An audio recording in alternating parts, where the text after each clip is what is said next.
네, 우리 함께 먼저 12월의 암송 말씀, 우리 마태복음 1장 23절 말씀 우리 함께 암송하겠습니다. 시작.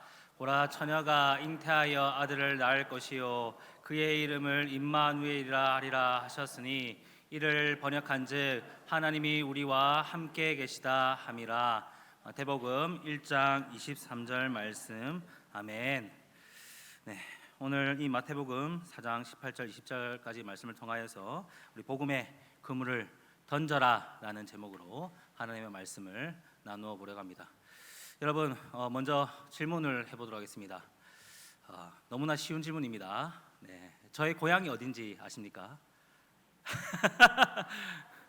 네, 몇 번 얘기한 적이 있는데, 네, 저의 고향은 진해입니다. 경남 창원시. 예전에는 진해시였지만 진해 창원시로 들어가서 창원시 진해구에 저는 나고 자랐습니다.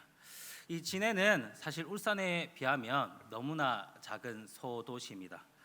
이번에 궁금해서 좀 찾아보니까 이 울산 총 면적이 얼마나 되신지 아십니까, 여러분? 1062km 정도 된다고 합니다. 울주군이 엄청 크더라고요. 울주군까지 포함해서 1062km나 되는 엄청난 면적을 가진 게 바로 울산 이 광역시입니다. 그에 반해 이 진해는 너무나 초라하지만 그 진해의 면적은 120km 정도 됩니다. 그러니까는 울산 북구와 남구가 한 120km 정도 면적이 되거든요. 그 정도 크기가 바로 제가 자라난 진해라는 지역입니다. 120km 이것도 사실 작은 크기가 아니지만 진해는 사실 실질적으로는 더 작습니다. 왜냐하면 이 120km 가운데서도 거의 반 정도가 해군 군사 지역이기 때문에 그것들을 제외한 나머지가 사실은 진해 사람들이 살아가는 면적이라고 할 수 있죠. 군사 지역에는 들어가지도 못하고 그곳에서 개발도 하지 못하니까 정말 진해는 사실 더 작은 정말 소도시라고 할 수 있습니다.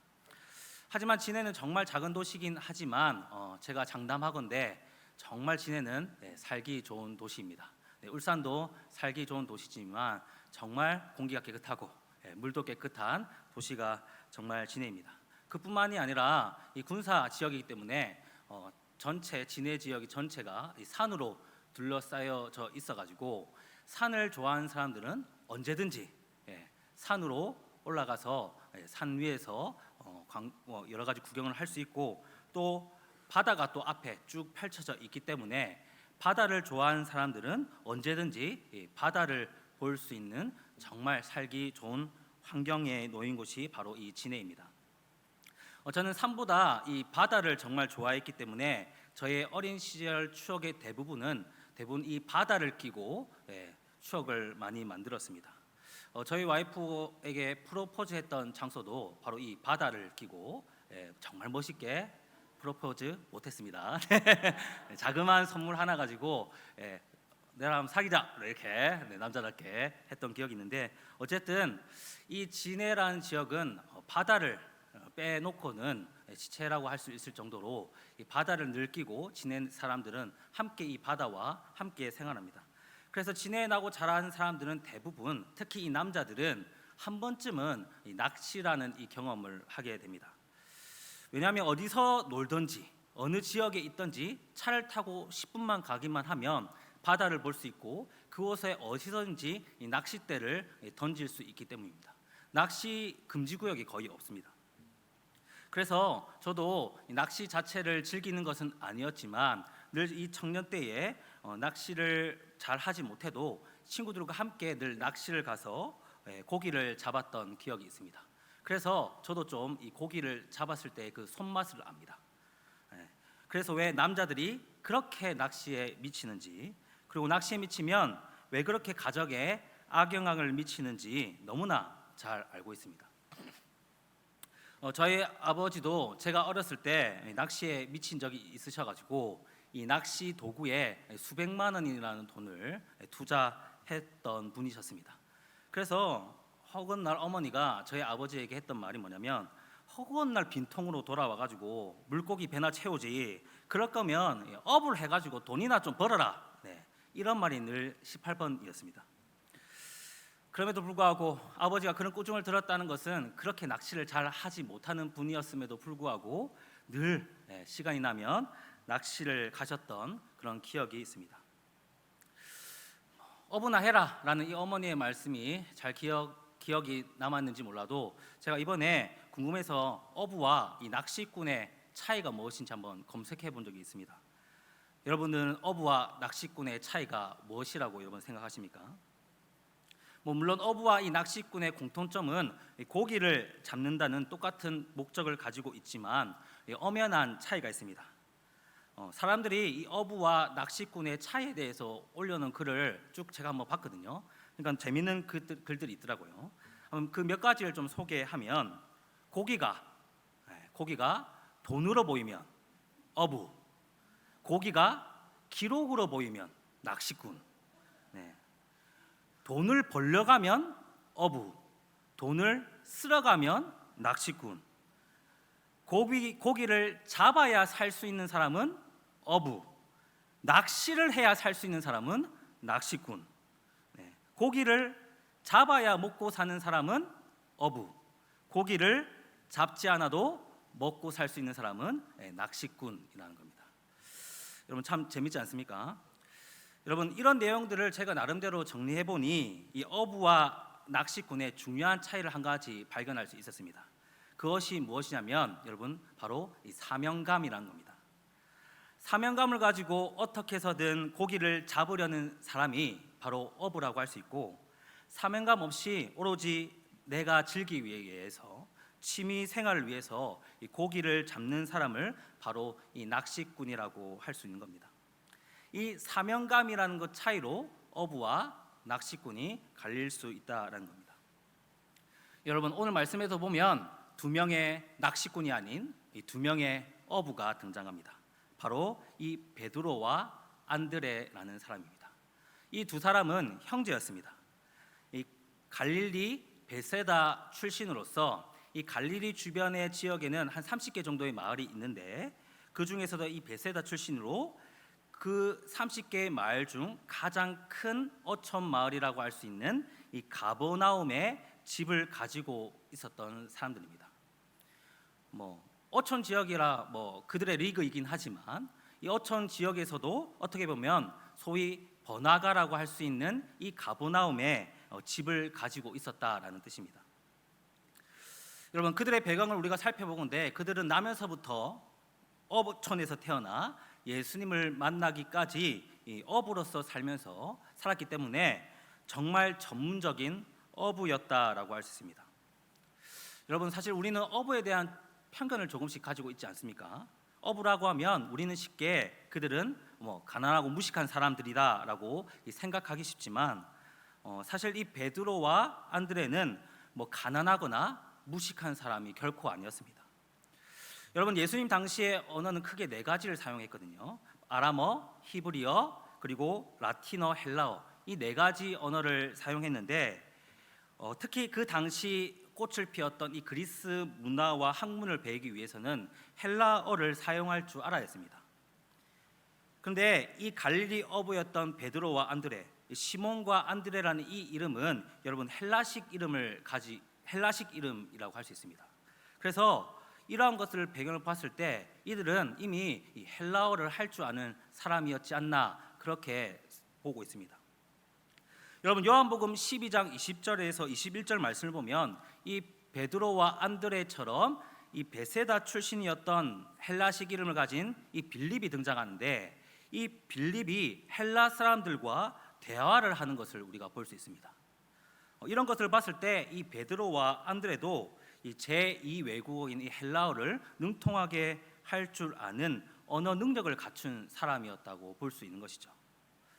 그래서 그들의 직업은 어부였지만 결코 이들은 무식한 사람이 아니었습니다. 그리고 당시 여러분 갈릴리 주변 사람들에게는 이 물고기가 주식이었는데 싼 값에 팔렸지만 특히 이 물고기, 이 생선을 가공하여 팔았을 때는 비싼 식품으로 취급이 되었습니다. 그런데 이 베드로와 안드레가 살았던 이 가버나움이라는 이 지역은 이런 생선을 가공하여 파는 사업장들이 즐비했던 지역입니다.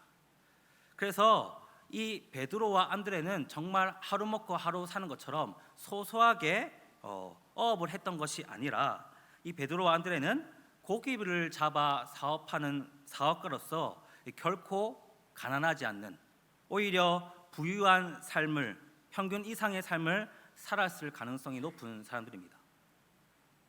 아마도 그들은 예수님을 만나기 전까지 정말 안정적인 삶을 살았고 나름대로 이 사업을 하면서 부유한 삶을 누렸던 형제들이었습니다. 여러분, 뿐만 아니라 이들은 신앙적으로도 관심이 많았고 특별한 사람들이었습니다. 요한복음 1장 35절부터 보면 이 안드레는 예수님을 만나기 이전부터 이 세례 요한을 따라다니면서 세례 요한의 제자를 자처했었고, 또한 세례 요한이 예수를 보고 하나님의 어린 양이다라고 이야기했을 때 이 안드레는 그 즉시 바로 예수님을 믿고 따랐습니다. 어떻게 보면 제일 첫 그리스도인이었다라고 할 수 있습니다. 그리고 그는 자신에게만 멈추지 않고 자신의 형제인 이 베드로에게까지 가서 예수님을 전하고 이 베드로가 믿음을 가지게 되는 것을 우리가 볼 수 있는 것이죠. 여러분, 우리가 지금까지 살펴본 바대로 이 베드로와 안드레는 사실 이 세상적으로나 영적으로 너무나 안정적인 삶을 살아갔던 사람들이고 어떻게 보면 부족함이 없었던 사람들입니다. 지금 시대로 치면 개인 사업장을 운영하면서 물질적으로 부족함이 없고 뿐만 아니라 이 교회 안에서도 인정받고 신앙생활 열심히 하고 믿음 좋은 그런 사람들, 지금 특히 요즘 교회에서는 이런 사람들을 정말 찾아보기 힘들다고 하지만 우리 교회에서는 조금만 주변을 살펴보면 찾을 수 있는 장로님과 권사님, 집사님들, 반응이 옆에 있으신 분들이 그런 사람들 아니십니까? 맞죠? 고개 좀 끄덕여 주세요. 그렇잖아요. 그런 사람들이 바로 이 베드로와 안드레였다라는 겁니다. 여러분, 그런데 그러던 어느 날 오늘 말씀을 보면 드디어 예수님이 이 베드로와 안드레를 찾아오십니다. 베드로와 안드레는 사실 이 세례 요한을 통하여서 예수님을 만나고 영접한 후에 다시 평소처럼 자신의 삶의 터전으로 돌아와 일상생활을 이어가고 있었습니다. 그들은 늘 하던 대로 나면서부터 자기에게 주어진 사명, 이 어부로서의 사명을 다 하고 있었습니다. 그런데 그들에게 예수님이 갑자기 나타나셔서 나를 따라오라라고 말씀하십니다. 여러분, 19절 말씀입니다. 우리 함께 19절 말씀 읽도록 하겠습니다. 시작. 말씀하시되 나를 따라오라.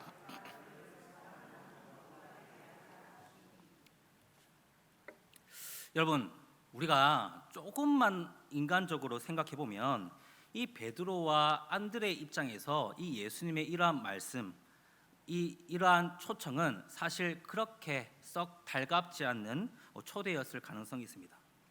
여러분, 우리가 살펴본 것처럼 베드로와 안드레는 세상적으로도 부족함이 없고 안정적인 생활을 했을 뿐만 아니라 신앙적으로도 등한시하지 않고 착실하게 신앙생활을 했던 사람이라고 할 수 있습니다. 그런데 예수님이 갑자기 나타나셔서 지금부터 나를 따라와라, 다시 말해서 지금까지 너희들을 일구어 놓았던 그런 삶의 터전을 이제는 내려놓고 나를 따라오는 그런 인생을 살아라 라고 그렇게 말씀하시니 이 베드로와 안드레 입장에서는 얼마나 그러한 초대가 난감했겠습니까? 여러분, 만약 제가 여러분들의 일터에 찾아가 집사님 이제 충분히 일하셨으니 하던 일 그만두고 전 재산 잠시 내버려두고 저 따라다니세요 라고 말하면 여러분, 저 따라다니실 분 있으십니까?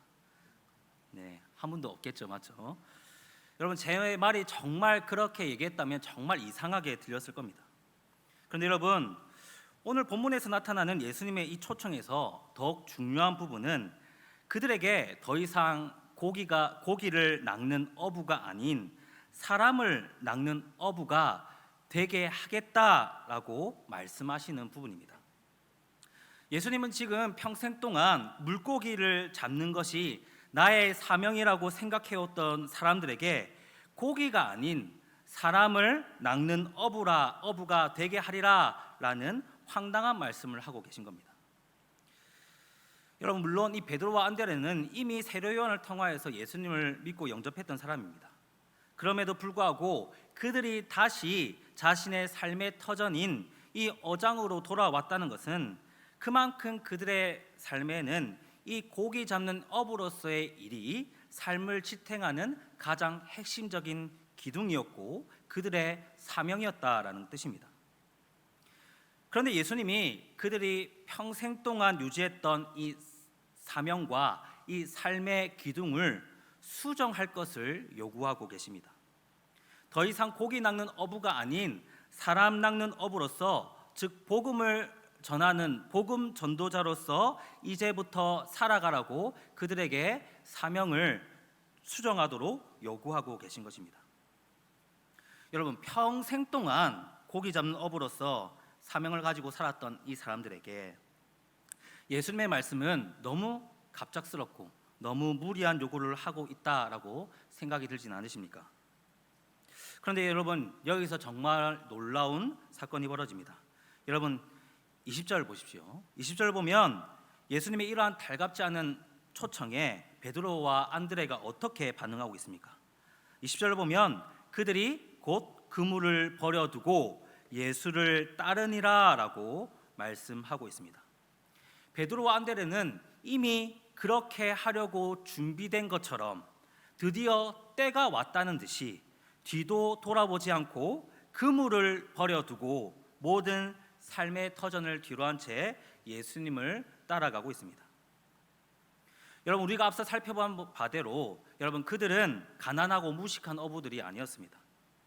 가난하고 무식했기 때문에 예수님께서 갑작스럽게 따라오라라고 했을 때 그들은 더 이상 잃을 것이 없고 오히려 더 그러한 삶이 좋았기 때문에 예수님을 따라갔던 것이 아니었다라는 말입니다.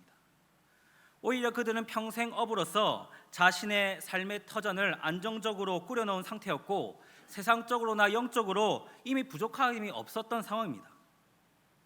그러나 여러분, 예수님이 그러한 초청을 하셨을 때 여러분, 그 이외의 삶이 사람의 낚는 어부가 어떠한 삶인지도 모르고 그 일이 지금처럼 먹고 살 수 있는 일인지, 어떤 일을 해야 되는지, 불확실함과 불안함이 가득함이 자기 앞에 놓여져 있었음에도 그들은 지금까지 자신의 삶을 지탱해 준 그 그물을 버려둔 채 복음을 위해, 복음을 전하는 전도자로서의 사명을 감당하기 위해 이제는 예수님을 따라가겠노라고 결단하고 일어섰던 것입니다. 사랑하는 성도 여러분, 예수님은 지금도 사람을 낚는 어부로서의 사명을 가진 이 사람들을 세우기 위하여서 나를 따라오라라고 말씀하시며 우리를 부르고 계십니다. 예수님은 베드로와 안드레를 부르신 것처럼 우리를 부르셔서 사람을 낚는 어부로서 복음 전도자로서의 사명을 감당하기를 원하십니다. 그런데 여러분, 아무래도 오늘 말씀을 들으시고 심히 부담스러운 분이 계실 수 있을 것 같습니다. 복음 전도자로 산다는 것이 이 베드로와 안드레가 보여준 것처럼 꼭 모든 삶을 버려둔 채 오로지 복음 전도만을 위해서 살아가야 하는 것처럼 보일 수 있기 때문입니다. 그러나 여러분, 오늘 말씀은 단순히 모든 재산과 삶의 터전을 버리고 예수님의 제자로서 복음을 전하다가 죽어야 한다라는 그러한 결론이 아닙니다.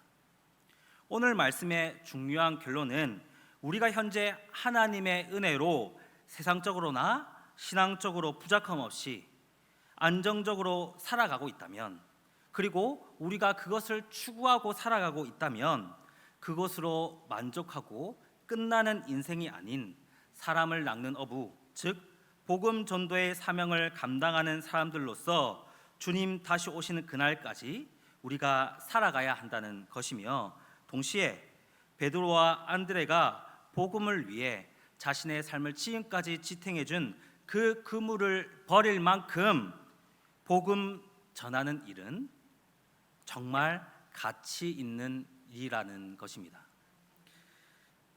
여러분, 복음 전도는 우리가 소유할 수 있는 최고의 가치이며 최고의 사명입니다. 이번 주 주일 전도대 발대식을 시작으로 월요일부터 한신도유 아파트 전도가 시작되었습니다. 여러분, 혹시 아직까지 이 복음 전도가 나와는 관계없는 일이라고 생각하십니까? 혹시 나 하나쯤 하지 않아도 다른 분이 열심히 하겠지라고 생각하고 계십니까?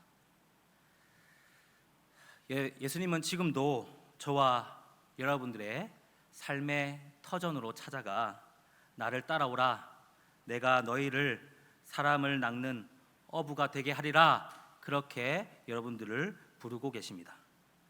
그 부르심에 이제 내가 주님, 나도 복음 전도자로서의 사명을 가진 주님의 제자입니다 라고 고백하며 결단하는 시간이 되시길 바랍니다. 그래서 우리가 정말 이 한신도유 아파트 전도를 앞두고 우리가 함께 한 사람도 빠짐없이 이 복음 전도의 사명을 감당함으로 말미암아 우리가 정말 예수님의 제자된 삶을 누리고 그곳 안에서 우리가 은혜와 정말 놀라운 복을 누리는 저와 여러분들이 다 되시기를 소망합니다.